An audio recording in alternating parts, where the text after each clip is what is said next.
principio era el Verbo. Nos dice que ese Verbo, que es la palabra, era Dios.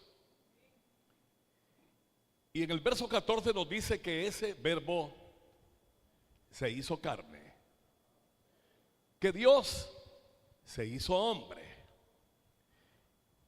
Y Hebreos 10:5 nos dice que Dios le preparó cuerpo. Cristo dice al Padre: más me preparaste cuerpo. Y que de esa manera entró en el mundo. Por lo cual, entrando en el mundo, dice: sacrificios y ofrendas no te agradaron, mas me preparaste cuerpo. El Salmo dice: mi hijo eres tú, yo te engendré hoy. Ese hoy nada tiene que ver con el tiempo.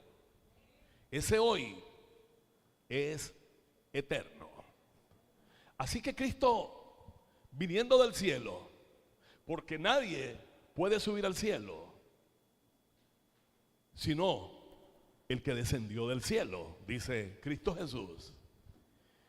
Y yo quiero que usted vea conmigo hoy, no a simple vista, lo que escrito está aquí, en esa palabra que nos dice que Dios se hizo hombre, o que se hizo carne, y que el Verbo, que la palabra era en el principio, pero que ese principio es eterno.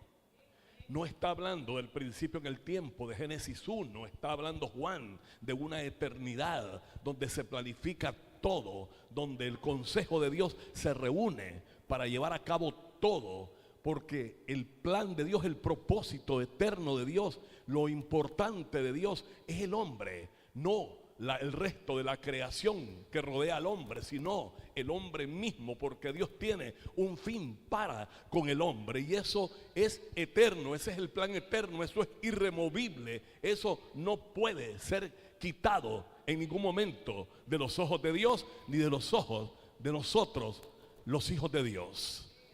Pero vemos que Cristo empieza en el capítulo 2 a cambiar la religión, y le invitan a una boda no por casualidad, una boda humana, una boda religiosa, una boda terráquea. Le invitan a esa boda, y en esa boda ponen 6 tinajas, y las tinajas son puestas ahí según nos narra la palabra en el capítulo 2 de Juan. Son puestas ahí según el rito, religión, tradición, sombra, culto. Son puestas ahí según el rito de la purificación. Pero el rito de la purificación es utilizar el agua muerta, el agua religiosa, el agua que los hombres han venido utilizando como un medio con el cual no se puede agradar a Dios. Pero Cristo dice: esto deja de ser agua, esto se transforma en vino, esto deja de ser muerto y esto trasciende al espíritu, esto se convierte en vida, porque lo que Él viene a impartir entonces, a suministrar entonces, es vida. Y eso no lo podemos apartar ni de nuestro corazón ni de nuestra mente nosotros. Sin embargo, dice la palabra que a partir de esta señal muchos hombres le seguían, multitudes le seguían. Eso está escrito en el 2:23, que muchos creyeron en su nombre viendo las señales que hacía. Pero ellos no tenían la mirada en Él, las tenían puestas en las señales, viendo las señales que hacía. Pero Jesús mismo no se fiaba, no confiaba absolutamente en ninguna persona de esas multitudes que le seguían. Pero Él no se fiaba de ellos, porque conocía, sabía que todavía eran generación de culebras, que eran generación de víboras, que nada había ocurrido en ellos, que Él está empezando a manifestar su ministerio y que la única manera de que la gente podía ser atraída era de esa manera, justificando las señales. Pero el plan no son las señales, porque las señales no pueden dar vida eterna, pero Cristo quiere acarrearlos a la vida. Él sabe que no puede confiar en ellos. Él sabe, conoce el corazón de una persona no transformada, de una persona no regenerada. Y en el camino, entonces aparece Nicodemo. Nicodemo, el hombre religioso, el hombre culto, el hombre íntegro, el hombre altamente moral, el hombre que no se baja del andamio de la moralidad humana, el hombre recto, el predicador fino, el predicador delicado, el predicador que es conocido por todo Israel. El hombre más famoso de ese tiempo es Nicodemo. Pero Nicodemo sabe de las señales y sabe de las palabras que el maestro viene hablando, y le dice: sabemos que vienes de Dios por las señales que tú estás haciendo.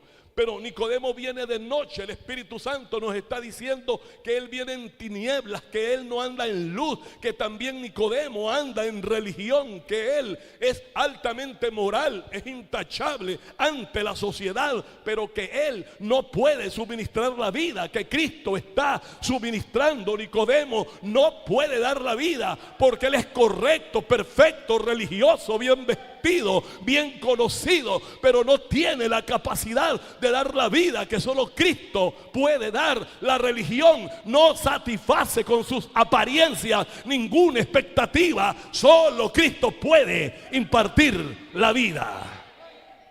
Y Cristo le dice: muy bien, muchacho, eres el maestro de todo Israel, sabes mucho de teología, eres muy superficial, eres muy elegante, eres muy reconocido, eres muy fino y gozas de mucha fama, pero eres degenerado. Tú no puedes ver el reino de los cielos. Tú no puedes ver el reino de Dios. Tú no puedes entrar al reino. Si tú quieres entrar al reino, tienes que nacer de nuevo. Tienes que conocer que hay otra vida. Tienes que entender que la vida que estás viviendo es una vida biológica y perecedera. Pero debes de conocer que hay otra vida. Una vida que se te tiene que ser suministrada. Una vida que se te debe de ser impartida. Si no, tú no percibes esa vida. Si vos no percibís esa vida, es imposible que puedas entrar y ver el reino de los cielos. Tu actitud es degenerada. Aunque tengas una alta reputación, vos sabés esconder bien todas las cosas. Tu reputación es tu sábana. Tu reputación es tu cortina que te esconde.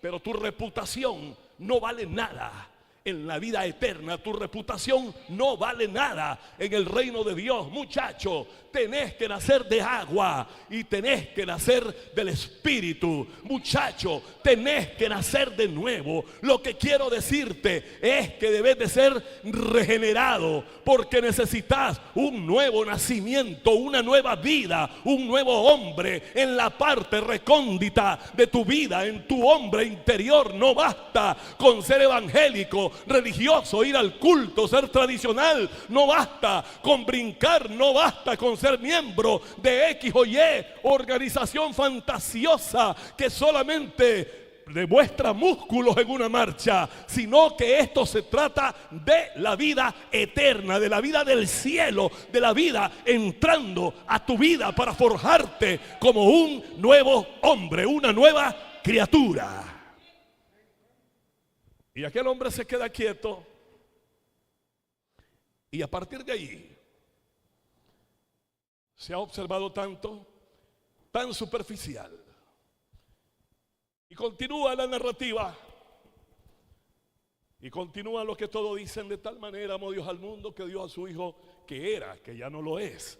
Para los que conocemos la palabra, es un rudimento.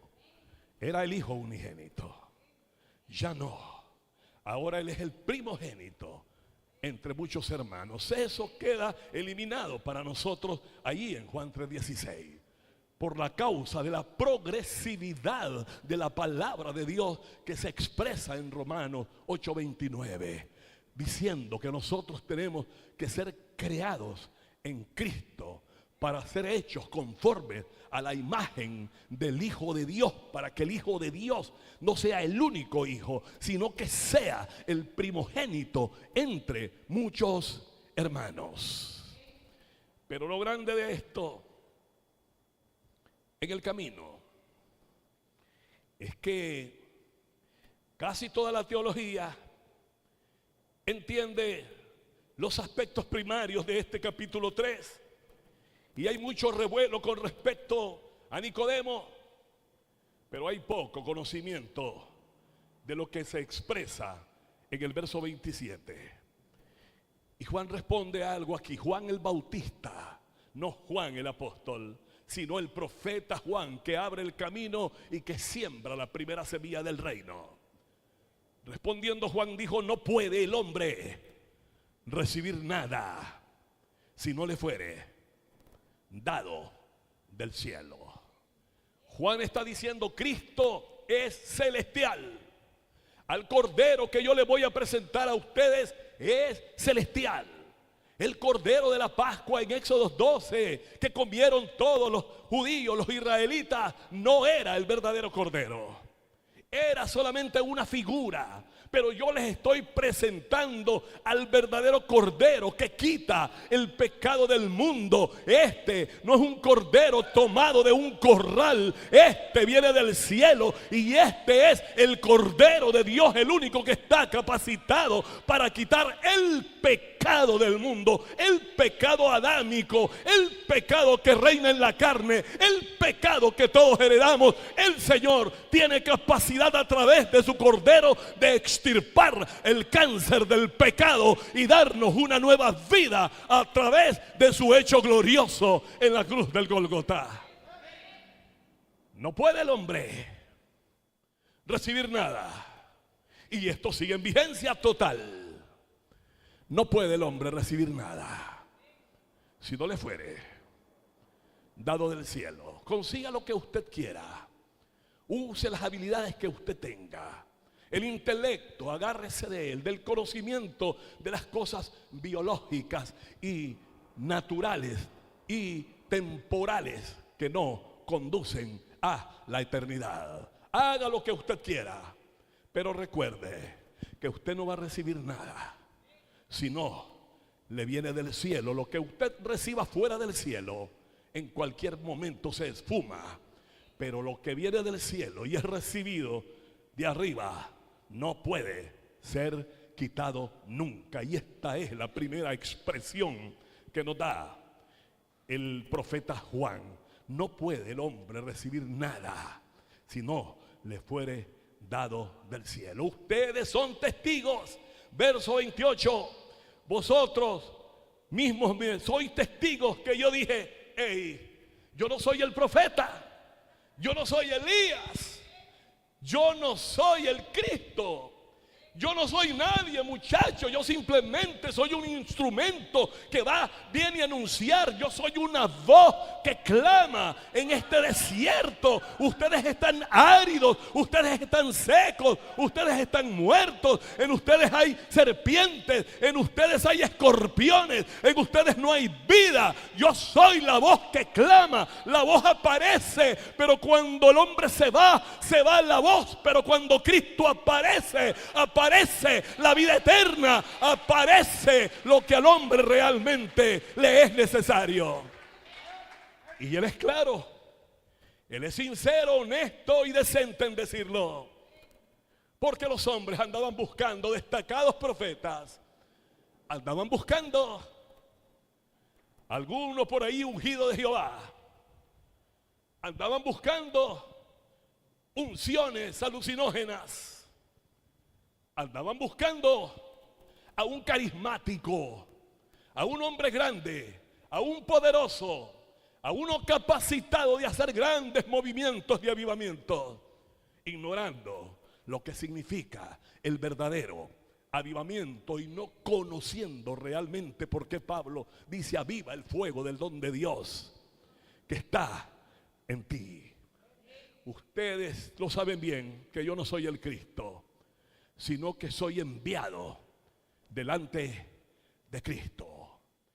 Y viene y revela lo más elemental, y revela este aspecto, y dice: el que tiene la esposa, el que tiene la esposa es el esposo. El que tiene la esposa es el esposo. Aquí es un asunto de amoríos.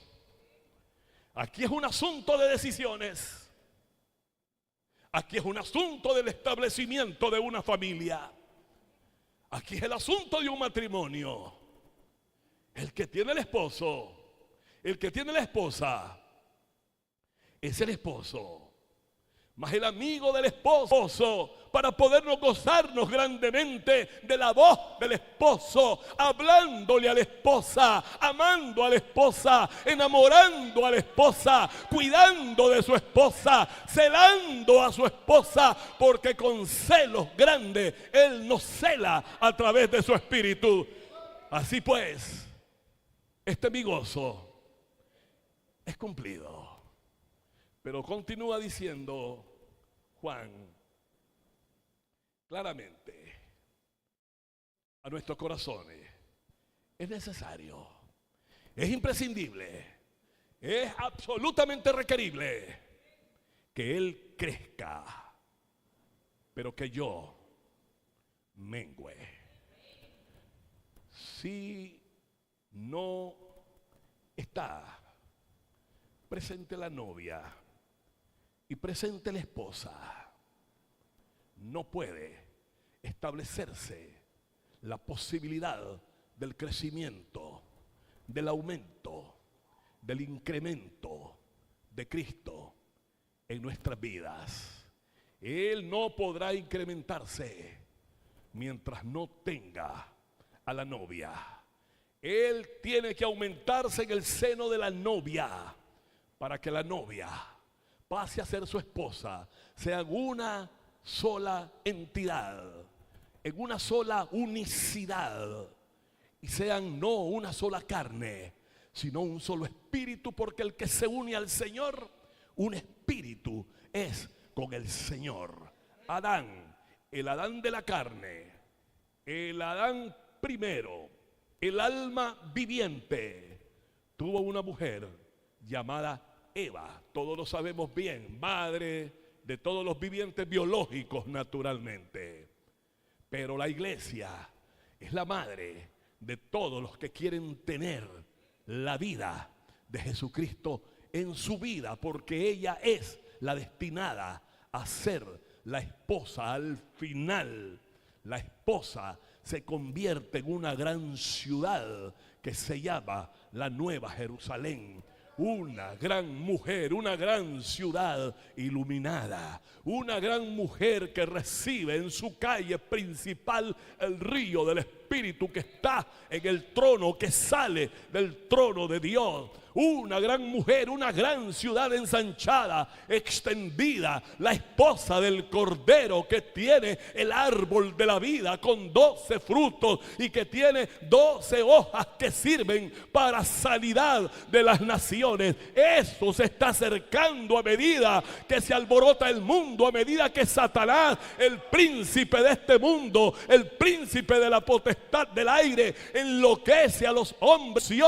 En lo que Satanás está haciendo es siendo usado por Dios para que su propósito se cumpla, para que nosotros volvamos a ver hacia arriba, para que sepamos que nuestra redención está cerca y que el novio está desesperado y que quiere ya el matrimonio con su amada. Eso no lo podemos perder de vista. Qué interesante que es esto. No hay incrementación si no está la novia. La novia tiene que estar allí. La novia tiene que percibir la verdadera vida. Pero si no hay regeneración, si no hay una nueva vida, si no hay un nuevo nacimiento, no se puede experimentar otro nivel de vida más alto, un nivel de vida superior, un nivel de vida elevado. Se requiere experimentar eso. Para recibir la verdadera vida se necesita la regeneración y dejar a un lado el concepto religioso y dejar a un lado las ordenanzas y dejar a un lado el culto y dejar a un lado la ley de los mandamientos expresados en ordenanzas y dejar a un lado las tradiciones, las abluciones, las comidas, las bebidas y todas las cosas que pertenecen a la filosofía, a lo natural, a lo que no puede generar vida alguna. Nos invita al nuevo nacimiento. Nosotros podemos entender entonces que Dios revela 3 vidas. La primera vida es la adámica, es la vida de esta carne, la vida perecedera, la vida que envejece, la vida que se envejece, la vida que es transitoria, la vida que sonreímos un momento en ella, pero que pasa, la vida que causa depresión a aquel que sabe que va rumbo a finalizar su tiempo. Es por ello que Pablo, el apóstol, nos dice claramente que el hombre exterior se va desgastando, pero que no obstante el interior se renueva de día en día. Renovamos las arrugas, nos ponemos cremas, etcétera.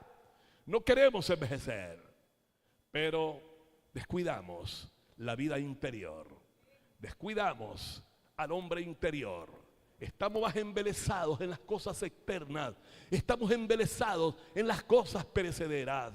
Estamos embelesados a lo que estamos acostumbrados según la carne, a lo biológico, a lo natural, a lo transitorio. Omitimos lo espiritual, omitimos la vida de Dios.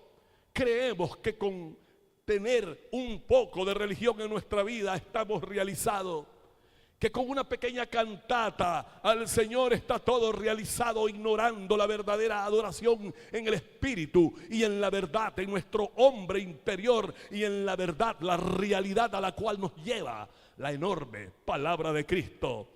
Estamos viendo siempre al Cristo de la carne, al chiquito hombre, el pequeño hombre, al hombre limitado, al hombre débil, al hombre golpeado, al hombre capturado, al hombre llevado al juicio, al hombre pequeño, al Cristo pequeño, al Cristo que no puede producir nada. Nos hemos quedado en el producto primero, pero no hemos trascendido a los lugares suculentos para disfrutar al otro. Eso es lo que dice Romanos 7:4. Hermanos míos, ustedes han muerto a la ley mediante el cuerpo de Cristo para ser de otro, del que resucitó entre los muertos.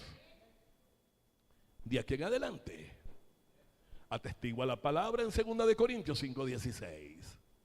De aquí en adelante a nadie conocemos según la carne, según la vida biológica.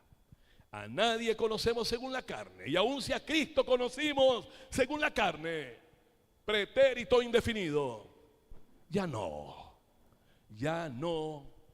lo conocemos así.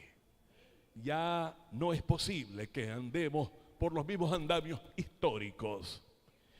Es necesario que andemos por una vida revelada constantemente, por una vida que nutre, por una vida que debe de ensancharse, por una vida que debe de expandirse dentro de nosotros, dentro de nuestro hombre interior, porque según el lenguaje griego o la etimología griega nos dice que la vida bios es la vida transitoria, la vida perecedera. Tenemos 3 vidas en nuestras vidas: la vida psuké, la vida del alma, la vida donde gobierna nuestros pensamientos en la mente, de la psicología, la vida esa de la mente Es una vida transitoria, una mente no renovada, una mente no transformada. Es una mente que vive a expectativa únicamente de la percepción de este mundo. Es por ello que la palabra del Señor dice en Romanos 12:2: no se conformen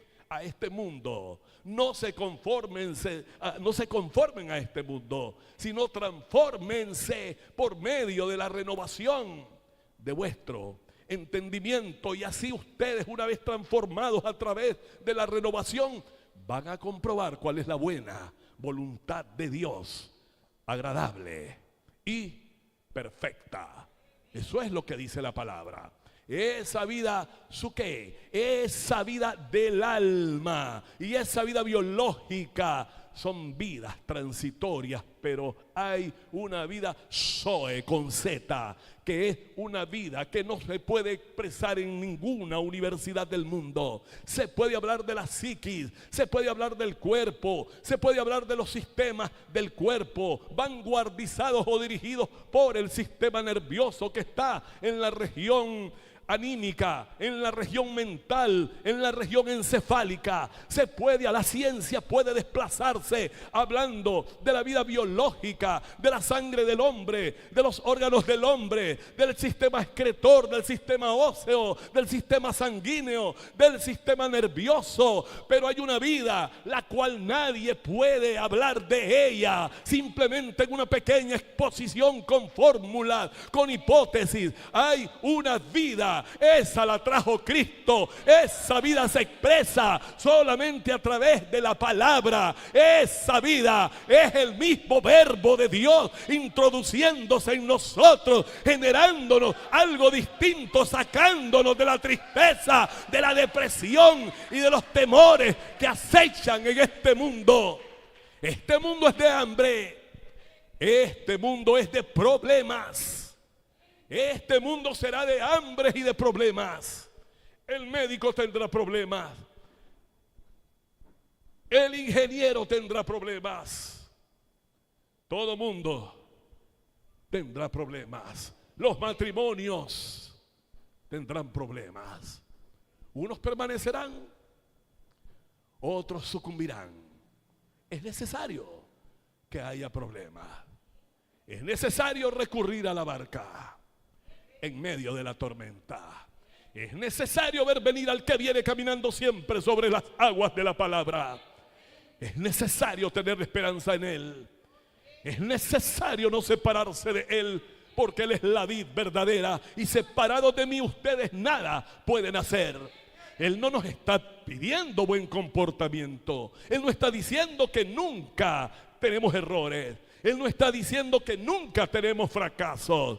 Él no está diciendo que nunca nos afligiremos. En el mundo tendréis aflicciones, pero confiad que yo he vencido al mundo. Él produce una tristeza para arrepentimiento. Cuando haya tristeza para arrepentimiento, dele gloria a Dios, porque Él nos guía con su benignidad al arrepentimiento, con lo que no daña de Él, no con acusaciones, no con señalamiento, porque es su benignidad la que nos guía al arrepentimiento, al cambio de mentalidad, al cambio de corazón. Allí se origina todo. Las tres vidas, dos de ellas no nos satisfacen. Vivimos biológicamente, alimentamos nuestro cuerpo biológico para no decaer, para no debilitarnos. Estudiamos la nutrición, nos fortalecemos a través de ella, comemos, nos nutrimos y fortalecemos nuestro cuerpo. Lo sabemos bien, perfectamente bien, pero todavía el vacío permanece. Los debates en la mente están: ¿por qué a mí me ocurrió esto? ¿Por qué yo he tenido que ser así? ¿Por qué no me pude sostener en esta dirección? Es la carencia. Es la carencia de la vida. Es la carencia del aumento de Cristo. Es la carencia de ese aumento que solamente se da a través de conocerlo como novio y llegar a esperarlo en medio del compromiso como la esposa que ansiosamente espera el momento de su desposorio juntamente con aquel que le ha prometido todo aquello en su vida. Recuerdo lo que Jeremías dice: con amor eterno te he amado. En Jeremías 31:3, con amor eterno te he amado. Está hablando de nosotros, sus hijos. Está hablando de todos nosotros, sus novias en particular. Anda, dice Jeremías 2:2, anda y clama a los oídos de Jerusalén diciendo: así dice el Señor, me he acordado de ti, de la fidelidad de tu juventud, del amor de tu desposorio, cuando andabas en pos de mí en el desierto, en tierra no sembrada. Ahora yo te busco, está diciendo el Señor, en los lugares desolados. Me he acordado de tu fidelidad, me he acordado de ti, me he acordado de tu juventud, me he acordado del amor de tu desposorio, me he acordado de que te amo, mujer, me he acordado de que estoy pendiente de ti, me he acordado de que soy tu marido. En Ezequiel estoy nombrando algo que a mí mucho me gusta desde la perspectiva del cielo. En Ezequiel 16:6, y yo pasé junto a ti y te vi sucia y en tus sangres, y cuando estabas en tus sangres te dije: vive. Es la vida la proclamada ahí. Vive. Sí, te dije cuando estabas en tus sangres: vive. Te hice multiplicar como la hierba del campo, y creciste y te hice grande, y llegaste a ser muy hermosa. Tus pechos se habían formado y tu pelo había crecido, pero estabas desnuda y descubierta. Y pasé yo otra vez junto a ti. Este es el nuevo pacto. Y te pasé yo otra vez junto a ti y te miré, y aquí que tu tiempo era tiempo de amores, y extendí mi manto sobre ti y cubrí tu desnudez y te di juramento y entré en pacto contigo, en matrimonio contigo, dice el Señor, y fuiste mía. Esa es la iglesia de Jesucristo. Y fuiste mía, y de mi mano nadie podrá arrebatarlos. Entender el incremento de Cristo, el crecimiento de Cristo a través del noviazgo, a través de la relación con Cristo, de la intimidad con Cristo. No con el Cristo de la carne, sino con el Cristo Espíritu. Porque fue hecho el primer hombre, Adán, alma viviente, 1 Corintios 15:45. Y el postrer Adán, espíritu vivificante. Romanos 5:14 dice que el primer Adán, el hombre de la carne, el biológico, era figura del que había, del que había de venir. Simplemente era una figura puesta en el Edén. Pero ese Adán necesitó una compañía. Ese Adán, ese rema que está en Génesis 5:2, y dice que los bendijo Dios a la pareja y llamó el nombre de ellos en plural, y llamó el nombre de ellos Adán. Los dos eran Adán. Los dos eran uno. Y el que se une al Señor, un espíritu es con el Señor. El evangelio se nos estaba predicando a través de la relación de Adán con Eva. El evangelio se nos estaba predicando. El Señor nos dice: entonces yo me puse a crear a la Eva, sino que Adán entró en un sueño profundo. Se le hizo una incisión en su costado y él sacó una costilla, y dijo el Señor: voy a edificar a la costilla. Y el Señor edificó una costilla y se la llevó a Adán, que estaba dormido en un sueño profundo, y se la llevó.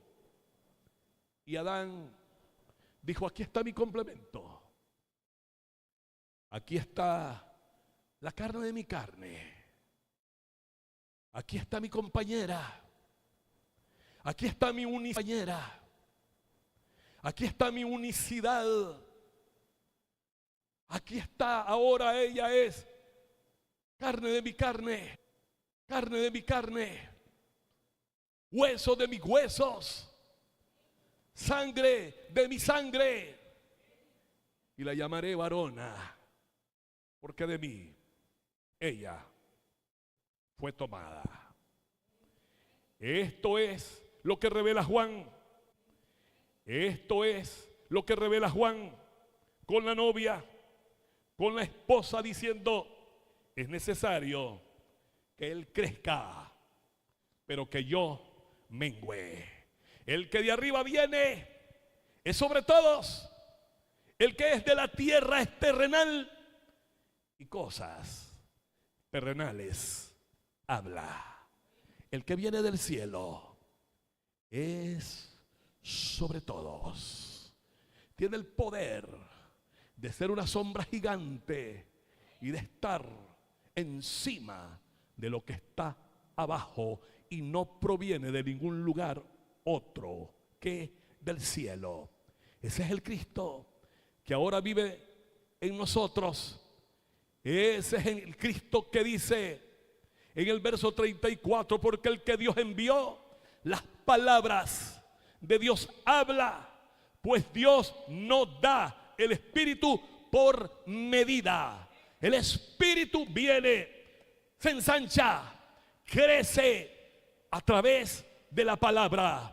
Es el Espíritu del hombre para introducir la vida Zoe, la vida eterna. Cristo dice: yo he venido a dar vida y vida en abundancia. Nunca Cristo dijo: he venido para hacer un sistema religioso, para crear una organización con los nicolaitas. Él dice: yo aborrezco la doctrina de los nicolaitas. Yo aborrezco a aquellos que buscan prosélitos. Yo aborrezco a aquellos que hacen un sistema. Yo quiero un pueblo sediento, hambriento, necesitado de la vida de Dios. El que no contenga la vida del Hijo no puede tener al Hijo. El que tiene al Hijo tiene la vida. El que no tiene al Hijo no tiene la vida. Es un asunto de vida, y esa vida solo la novia, a través del amorío con Cristo, la recibe. Solo la novia, solo la amada, solo la querida, solo la regenerada, solo aquella que recibe de las inescrutables riquezas de su amado. Eso es lo que dice Efesios, haciendo alusión a la iglesia en el capítulo 3, verso 8 y verso 16 de Efesios.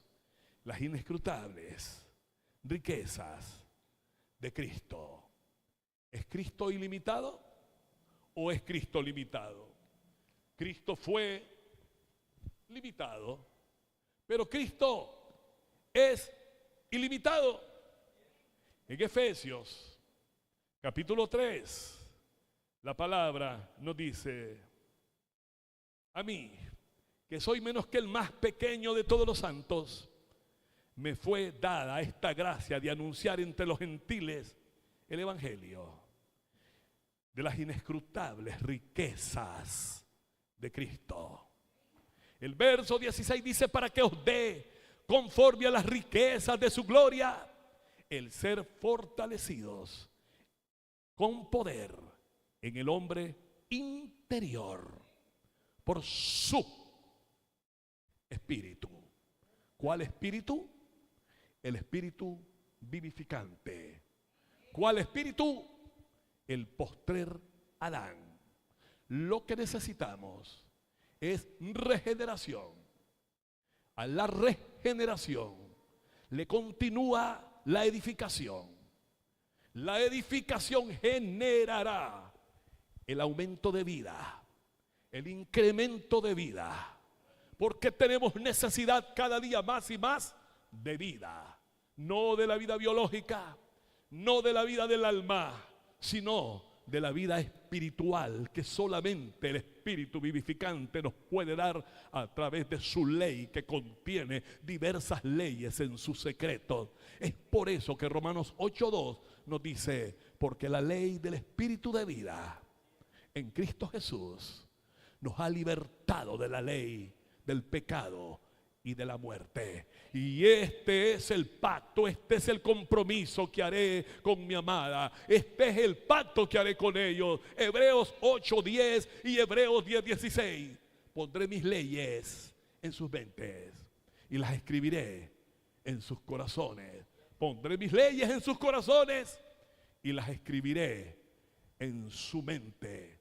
Entonces ellos serán mi pueblo y yo seré el Dios de ellos, y nunca más me acordaré de sus pecados. La incrementación de Cristo en nuestra vida: es necesario que yo mengüe, es necesario que yo me achique, es necesario que yo me reduzca para que Él crezca dentro de mí, para que Él se incremente dentro de mí. Yo requiero saber que cuando Cristo llega a mi vida, Cristo llega a mi vida como vida, no como religión, no para aparentar, no para que mi comportamiento sea correcto, sino para percibir la vida que descendió del cielo y saber que nosotros solamente somos una voz en el desierto, que cuando le hablamos a la familia, cuando le hablamos a los hijos, cuando le hablamos a los amigos, cuando le hablamos al que va en el vehículo, no estamos hablando de una organización religiosa ni de una secta asquerosa. Estamos hablando de Cristo la vida. Cuando Cristo nuestra vida se manifieste, vosotros también seréis manifiestos con Él en gloria. Nuestra vida está escondida en Dios a través de la persona de nuestro Señor Jesucristo. Ensanchar ese amor. No sé si usted pueda, para concluir, en Cantar de los Cantares, que no se lo predicaré hoy. Cuidado, se vuelve romántico al estilo Pablo Neruda de Chile. Cuidado, me cae en el romance de Allan Poe o de Whitman. Esto no es para un romance vacío y barato, superficial y perecedero. Cantar de los Cantares nos revela la intimidad, nos revela la belleza que tenemos nosotros en la intimidad con nuestro amado, como novia, como esposa, bajo el árbol de manzano, en medio de la vid, en medio de todas esas cosas que este panorama nos presenta desde la perspectiva espiritual. Y esto es espiritual para los espirituales. Esto no es ningún enamoramiento de Salomón, porque si Salomón hubiera sido un hombre verdaderamente enamorado, no hubiera tenido 1000 mujeres. La esposa y las hijas de Jerusalén. Capítulo 1, verso 9. La esposa y el esposo. Usted recordará que primero vino el cordero en 1:29 y después vino la paloma. Pues aquí está la paloma. He aquí que tú eres hermosa, amiga mía, en el 1:15. He aquí que eres bella. Tus ojos son como paloma, como palomas. Tus ojos son como palomas. Hay que estudiar eso. Ya sabemos quién es la paloma, no qué es, sino quién. El verso que continúa en el 3 dice: el ensueño de la esposa. Es una situación de índole recíproco. El ensueño de la esposa. En el 4:1 dice: el esposo alaba a la esposa. ¿Le ha alabado usted el Señor alguna vez? ¿Le ha alabado? Bueno, le voy a enseñar una alabanza que Él tiene para usted. Y Él le va a enseñar que no solo usted le alaba, sino que Él le alaba a usted. 2:28 dice de Romanos: pues no es judío el que lo es exteriormente, hablando siempre de las cosas del Espíritu. No es judío el que lo es exteriormente, ni es la circuncisión la que se hace exteriormente en la carne, sino que es judío el que lo es, a donde se recibe la regeneración por el Espíritu en el Espíritu, sino que es judío el que lo es en lo interior. Y la circuncisión es la del corazón, es en espíritu, no es en letra. La alabanza del cual no viene de los hombres, sino ¿de dónde viene esa alabanza? Te aseguro que esa alabanza es genuina, es fiel, es única, no es de apariencia, no es un concierto de músicos peludos, no es un concierto con una batería desentonada con unos pergaminos rotos, no es una alabanza con hombres queriéndose presentar como figuras, porque Dios no permite que sus hijos nos presentemos y nos prediquemos a nosotros mismos para que ser ejemplo de la gente. El único ejemplo es nuestro Señor Jesucristo. Ejemplos dan en el mundo. Cristo es nuestro modelo, Cristo es nuestro ejemplo. Cristo es aquello de cual se hacen muchos. Cristo es el patrón de donde tenemos que tomar nosotros todos. Sin embargo, volviendo a este cantar de los cantares, dice al final, continuando la cuarta línea: tus ojos entre tus guedejas como de paloma. Tus ojos entre tus guedejas, entre tu abundante pelo, quiere decir, como de paloma. ¿Cómo nos ama el Señor? Esto es de palomo a paloma. Verso 4, verso 9, para aquellos que andan por ahí flechados, pero que se equivocan con esto. Prendiste mi corazón, le dice a su iglesia, hermana. Por eso es que Pablo dice que tenemos derecho de llevar a una hermana como esposa, no a una vulgar, sino a una hermana, no a una degenerada, a una hermana, no a una carente de convicción y amante de este mundo, sino a una hermana. Tenemos derecho de llevar a una hermana como esposa. Has apresado mi corazón con uno de tus ojos. Prendiste mi corazón, verso 9 del 4. Hermana, esposa mía, has apresado mi corazón con uno de tus ojos. ¿Era tuerta del otro? Él dice, tu mirada, como de paloma. Tu mirada, como de paloma. Como de paloma. Tus dos ojos se tornan en uno. Y tienes una sola mirada. Una mirada tierna. Tienes una mirada fiel. Tu mirada como de paloma. Por eso me has apresado. Me has cautivado con uno de tus ojos. Tienes puestos tus ojos en el autor y en el consumador de la fe. Tus ojos, pone la mira en las cosas de arriba, donde está tu esposo, donde está tu novio sentado arriba en gloria. Tu mirada como de paloma me has apresado con uno de tus ojos. Has apresado mi corazón con uno de tus ojos. Y en el 5:2 se descuida la novia y sufre el tormento de los demonios cuando se separa la novia del novio que la protege, la esposa del marido que la guarda. El tormento de la separación, el tormento del divorcio, el tormento que sufrió cuando él llega a buscarle a través de las celosías.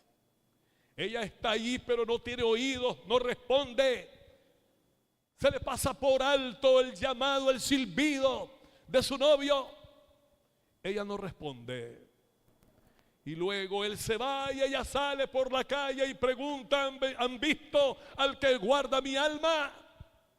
Y ella se desespera buscando y preguntando: ¿han visto al que ama mi alma? Léalo aquí. Y dice que la toman los principados de la ciudad, los demonios, y la atacan.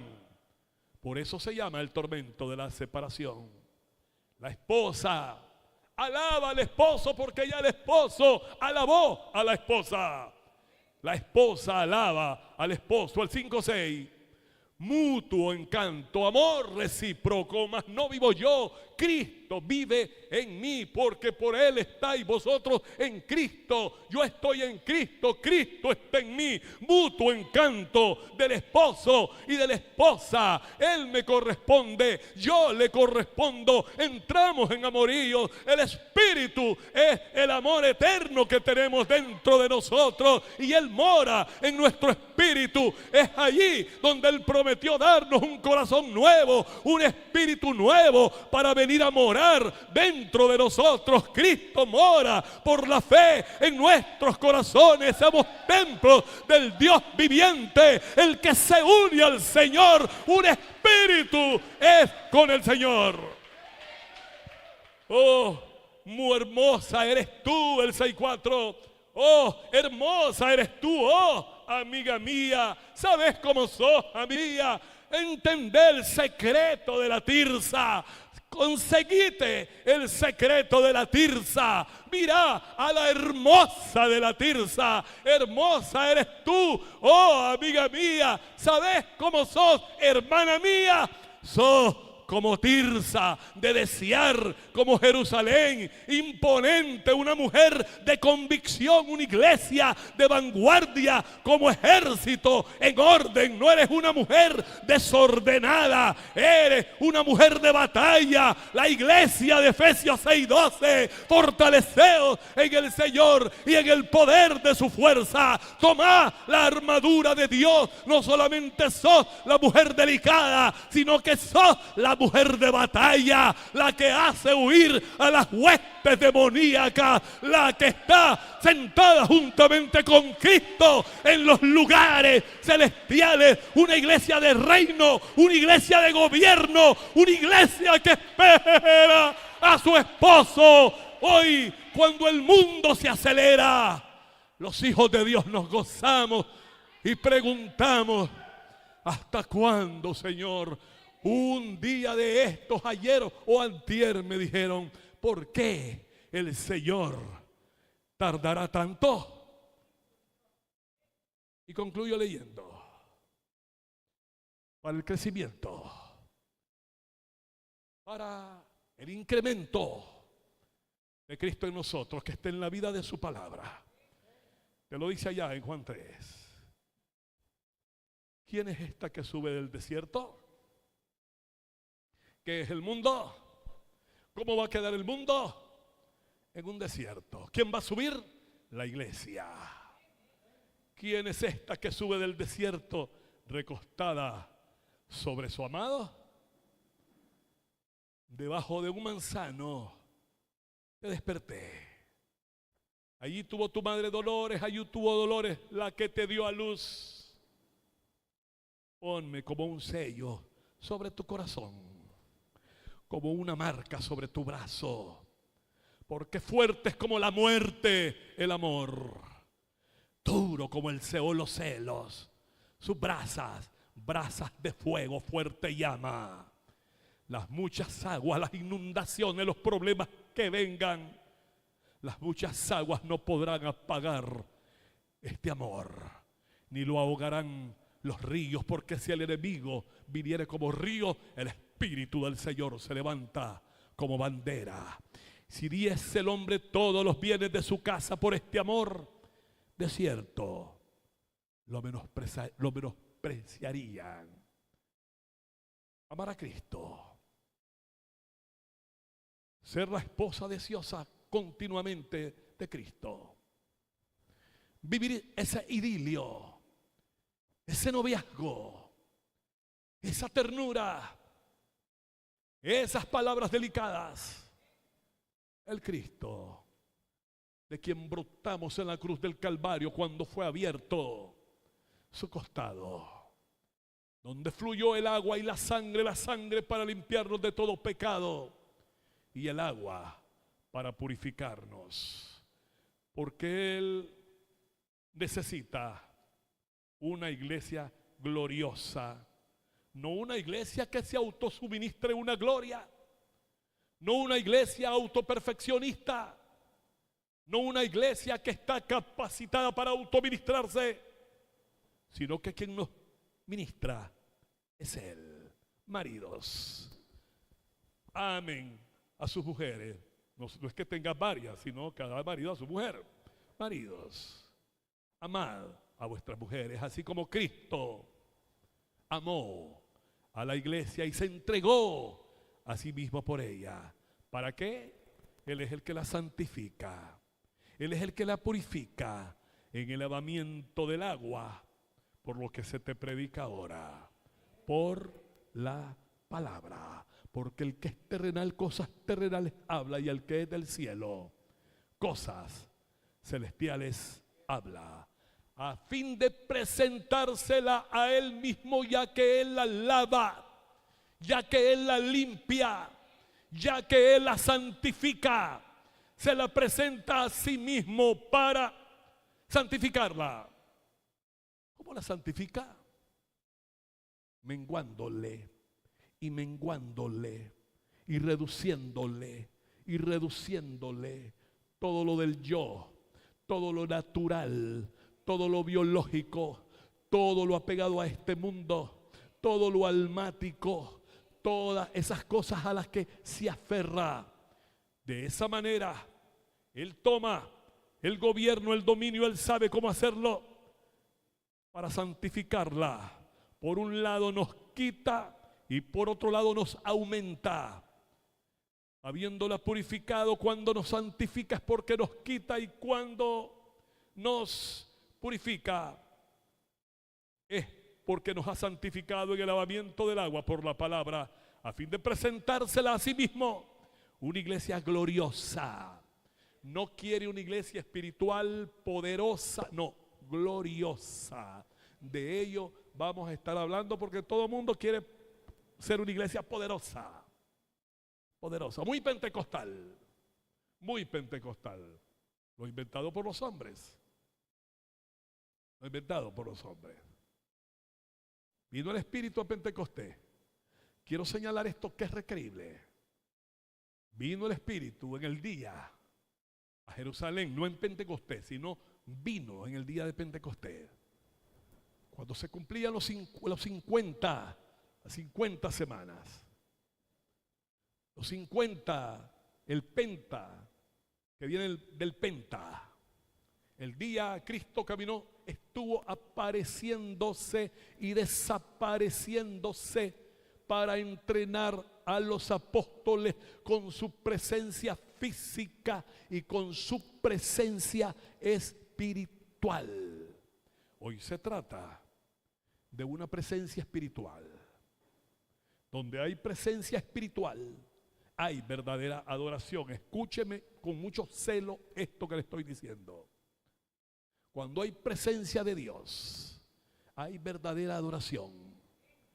Y no hay presencia de Dios si no hay edificación y si no hay aumento. si no hay acrecentamiento, si no hay incremento de Cristo en nosotros, no podemos conducirnos a una adoración en espíritu y en verdad. Tenemos que saber que la palabra es espíritu y que es vida. Y el que tiene la palabra viva tiene al espíritu viviente. La sabiduría de los sabios está enloqueciendo. La sabiduría enloquecerá. La ciencia se acabará. Eso testifica la palabra en la carta a los Corintios. Sí, ¿dónde está el sabio? ¿Dónde está el disputador de este siglo? Porque Dios está enloqueciendo la sabiduría de los congresos. Dios está enloqueciendo la sabiduría de los que se dicen sabios. Dios les está atravesando sus mentes y haciéndoles tomar decisiones locas. El mundo está agitado. La señal de la higuera nos está hablando. Se llega a punto a un arreglo de aquellos que pelearon ayer con los filisteos. Y Gaza era donde se concentraba el Estado Mayor y el consejo de los filisteos. Y Dios los puso allí porque el pueblo era terco y los dejó cerquísima para probarlos toda esta vida que han vivido. Pero eso está llegando a su culminación. Ezequiel 5:5 dice que Jerusalén es el centro de la tierra. Y el Señor dice: aprende la parábola de la higuera.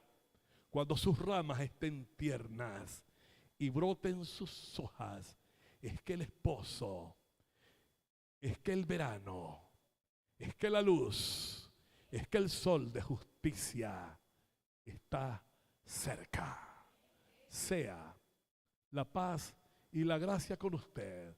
Anímese y dele un aplauso glorioso a su Señor, a su Salvador, a su Redentor, al que le da vida, al que ya le dio la vida eterna, al Señor Jesucristo. No tema por sus caídas, no tema por sus errores, no tema por nada, porque ya la vida está dentro de su vida. Él perdona, Él regenera, Él restaura. Y vosotros que sois espirituales, restaurad con espíritu de mansedumbre. Bendito sea el nombre de Jesucristo.